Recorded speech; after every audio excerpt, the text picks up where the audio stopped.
25শে December আমরা বেরিয়েছিলাম উত্তরবঙ্গের লাটাগুড়ির উদ্দেশ্যে।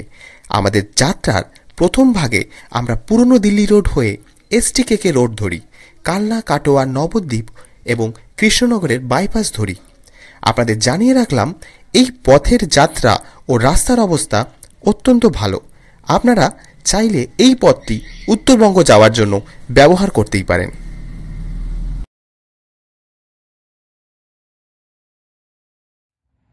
Hello and welcome to my YouTube channel. তো আবার চলে এসেছে একটা নতুন ব্লগ নিয়ে। এবার আমরা যাচ্ছি উত্তর বাংলা এবং ডুয়ার্স। বিস্তারিত আপনাদের দেখাবো। এখন রাস্তায় দাঁড়িয়েছি, এটা হচ্ছে এই জায়গাটার নাম হচ্ছে কালনা, এটা পূর্ব বর্ধমান ডিস্ট্রিক্টে পড়ছে। তো এখান থেকে আমরা জাস্ট গৌরাঙ্গ সেতু পার করে কৃষ্ণনগর থেকে আমরা হাইওয়েটা ধরবো, এটা NH রোড যেটা বলে।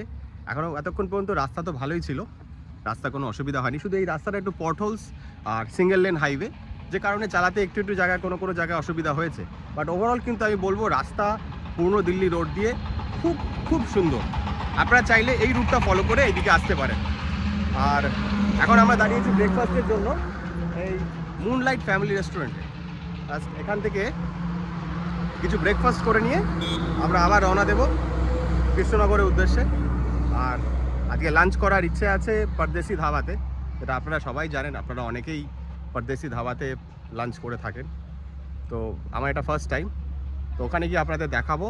আর কৃষ্ণনগর থেকে হাইওয়ে তো সত্যি অসাধারণ, সেটাও আপনাদের কাছে তুলে ধরবো। আমাদের সঙ্গে থাকুন, আশা করি এই ব্লগটা আপনাদের খুবই ভালো লাগবে। যারা গাড়ি চালাতে ভালোবাসেন তাদের জন্য কৃষ্ণনগর ও বহরমপুর বাইপাস স্বর্গ মনে হতে পারে।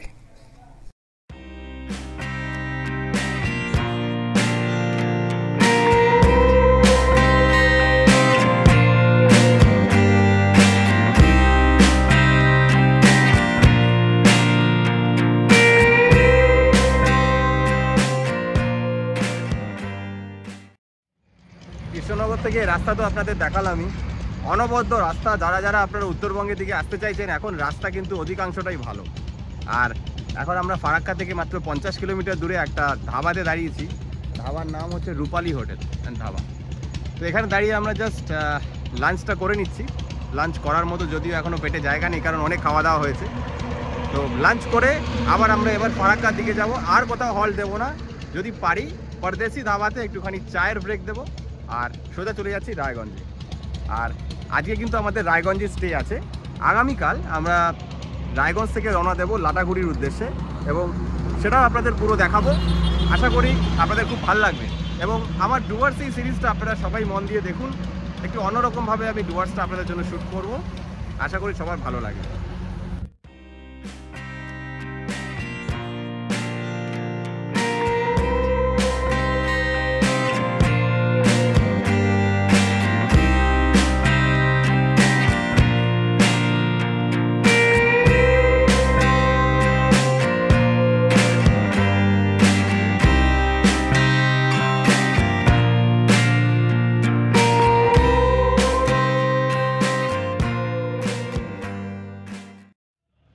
এখন ঘড়িতে বাজে বিকেল 5:40, আর ওইদিকে হচ্ছে পরদেশি ধাবা।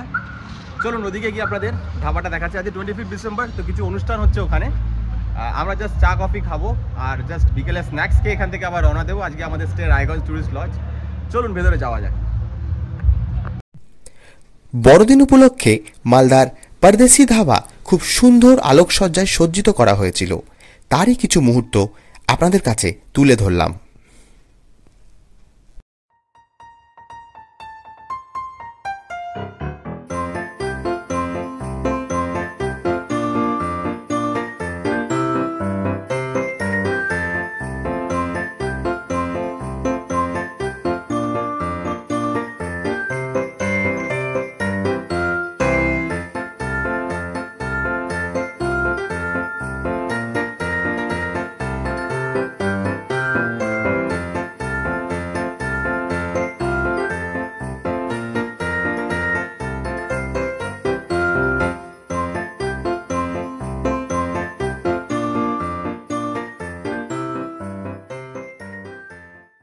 পরদেশি ধাবাতে চা কফি খেয়ে আমরা ওখান থেকে স্টার্ট করি রায়গঞ্জে ভালোভাবেই চলে এসেছিলাম, কিন্তু রায়গঞ্জে ঢোকার মুখে প্রায় 8 কিলোমিটার রাস্তা আসতে আমাদের 1.5 ঘন্টার ওপর সময় লেগে যায়। মানে এত ট্রাফিক আর অযথা ট্রাফিক মানে ক্রিয়েট করা হয়েছে আমার মনে হয়। মানে লরিগুলোকে অযথা দাঁড় করিয়ে রেখে এখানে অন্তত প্রচুর ট্রাকের জ্যাম করা হয়েছে। এবং আজকে এইটুকু সামান্য রাস্তা আসতে আমাদের যা বেগ পেতে হয়েছে, আমার মনে হয় আপনাদের এই কথাটা মাথায় রাখতে হবে যে যদি কেউ আপনারা সন্ধ্যাবেলার পরে আসছেন বা 7টা-8টার পর আসছেন, তাহলে এরকম ধরনের প্রবলেম কিন্তু আপনাদেরও ফেস করতে হতে পারে। আর আমরা রায়গঞ্জ ট্যুরিস্ট লজে চলে এসেছি। আপনাদের আগে রুমটা দেখিয়ে নিই। এটা একটা ডিলাক্স রুম। আমাদের এটা অ্যাকচুয়ালি রেট পড়েছিল 1200 প্লাস জিএসটি এক্সট্রা। তো আপনাদের আগে রুমটা দেখাই। খুব বেসিক রুম, কিন্তু অনেক বড়, যেহেতু ওয়েস্ট বেঙ্গল গভর্নমেন্টের এটা ট্যুরিজম ডিপার্টমেন্টের রুম। তো রুমটা আপনাদের দেখাচ্ছি, জাস্ট একবার দেখে নিন। এই হচ্ছে আমাদের মেইন এন্ট্রান্স।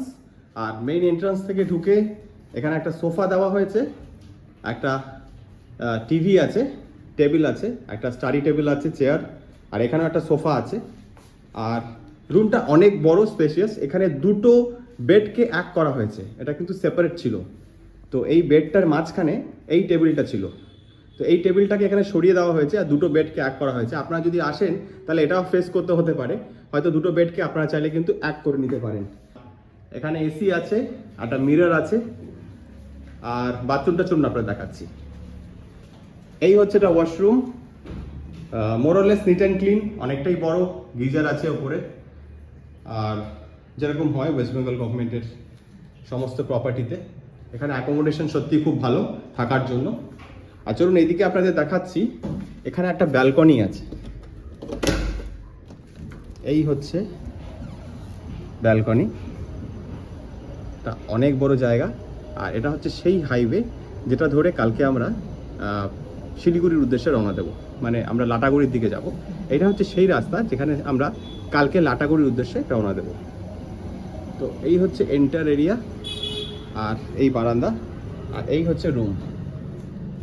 একটা জিনিস এত ডিসঅ্যাপয়েন্টমেন্ট হয়েছে আমার, ভেবেছিলাম এখানে হয়তো খুব ঠান্ডা পড়বে। ন্যাচারালি কলকাতাতে মনে হয় এর থেকে বেশি ঠান্ডা। তো আমি এসে একদমই ঠান্ডা বলে কোনো কিছু অনুভব করছি না। জানি না কালকে লাটাগুড়িতে গিয়ে কীরকম ওয়েদার পাবো। অনেকগুলো শীতের জিনিস আনা হয়েছে, আমার তো মনে হলো ওগুলো আনা পুরো বেকার। যদি পাহাড়ে যাই, ধরুন কিছু প্ল্যান এখনো করা হয়নি, পাহাড়ে যদি যাই তাহলে হয়তো সেই ঠান্ডার জিনিসগুলো ওখানে কাজে লেগে যাবে। এই হচ্ছে আয়ুষ্মান, কালকের হ্যাপি বার্থডে ছিল আমার ছেলে। তুই বল বাবা, তোর জার্নিটা কেমন লেগেছে?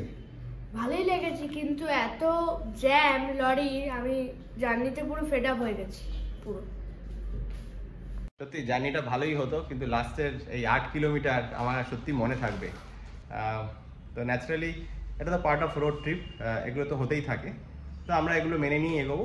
কালকে আমরা সকাল 8টা থেকে 9টা, জানি না এখানে ফগ আছে কিনা। ফগ যদি না থাকে তাহলে অ্যাজ আর্লি অ্যাজ পসিবল আমরা লাটাগুড়ির উদ্দেশ্যে বেরিয়ে যাব। সঙ্গে থাকুন আমাদের। কালকে রাতে আমরা রায়গঞ্জ ট্যুরিস্ট লজে এসেছি, তো কালকে আপনাদের জায়গাটা দেখাতে পারিনি। এটা অ্যাকচুয়ালি বার্ড স্যাংচুরির মধ্যে Raiganj tourist lodge, West Bengal গভর্নমেন্টের। আপনারা চাইলে এখানে কিন্তু ওয়েস্ট বেঙ্গল গভর্নমেন্টের যে ট্যুরিজম ডিপার্টমেন্টের সাইট আছে ওখান থেকে বুকিং করে আসতে পারে। চারদিকটা সত্যি খুব নিরিবিলি, অসাধারণ। একবার দেখাচ্ছি আপনাদের, জায়গাটা দেখুন। তো এটা হচ্ছে এন্টার সেই ট্যুরিজম ডিপার্টমেন্টের প্রপার্টিটা। এই পুরো জায়গাটাতেই থাকার ব্যবস্থা আছে, আর নিচে ইন্ডিভিজুয়াল কার পার্কিংয়ের ব্যবস্থা আছে। আপনারা চাইলে এখানেও গাড়ি রাখতে পারেন। আর এর নিচে কিন্তু বেসমেন্টে কার পার্কিং আছে। এই জায়গাটা এখনও সুন্দরভাবে ডেকোরেট করা হচ্ছে, গার্ডেন তৈরি করা হচ্ছে। দেখুন এখানে নতুন নতুন ফুল, আর শীতের আমেজ তো সত্যি খুব আলাদা এখানে। আর ওখানেও কিছু মনে হয় কিছু ক্রিয়েট করা হচ্ছে, এখনও সেইভাবে হয়ে ওঠেনি। জাস্ট ওই যে ওই দিকটা দেখা যাচ্ছে, এই অপোজিটেই আছে বার্ড স্যাংচুরি, তার ঠিক এই জায়গাটাতে এই প্রপার্টিটা। সুতরাং চারিদিকে কিন্তু খুব গ্রিন, এবং এই গ্রিনারিটা আপনাদের সত্যি খুব ভালো লাগবে যারা প্রথমবার এখানে আসছেন। এটা বেসিক্যালি ইকো ট্যুরিজম পার্ক ওদের।